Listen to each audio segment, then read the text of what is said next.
ବିଜେଡିରୁ ବିଜେପି କାହିଁକି ଇସ୍ତଫା ଦେଲେ ରବୀନ୍ଦ୍ର ଜେନା? ଓଡ଼ିଶାର ରାଜନୀତିରେ ଆସିଛି ଆଉ ଏକ ବଡ଼ ଟ୍ୱିଷ୍ଟ। ବିଜୁ ଜନତା ଦଳର ଜଣେ ପରିଚିତ ମୁହଁ ଏବଂ ବାଲେଶ୍ୱରର ପୂର୍ବତନ ସାଂସଦ ରବୀନ୍ଦ୍ର ଜେନା ଦଳକୁ ଦେଇଛନ୍ତି ଗୁଡ୍ ବାଏ। ଦୀର୍ଘ ବର୍ଷ ଧରି ବିଜେଡି ସହିତ ଜଡ଼ିତ ରହି ଦଳର ସଂଗଠନକୁ ଶକ୍ତିଶାଳୀ କରିଥିବା ରବୀନ୍ଦ୍ର ଜେନା ହଠାତ୍ ଦଳର ପ୍ରାଥମିକ ସଦସ୍ୟତାରୁ ଇସ୍ତଫା ଦେବା ପରେ ଏବେ ରାଜନୈତିକ ମହଲରେ ବଢିଛି ଚର୍ଚ୍ଚା। ବିଜେଡିର ସୁପ୍ରିମୋ ନବୀନ ପଟ୍ଟନାୟକଙ୍କୁ ପତ୍ର ଲେଖି ସେ ନିଜର ଇସ୍ତଫା ଦେଇଛନ୍ତି।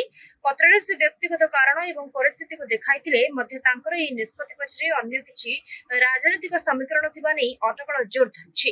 ବିଶେଷ କରି ଉତ୍ତର ଓଡ଼ିଶାରେ ବିଜେଡିର ଜଣେ ପ୍ରଭାବଶାଳୀ ନେତା ଦଳ ଛାଡ଼ିବା ପରେ ବାଲେଶ୍ୱର ରାଜନୀତିର ମଧ୍ୟ ନୂଆ ଚର୍ଚ୍ଚା ଆରମ୍ଭ ହୋଇଛି।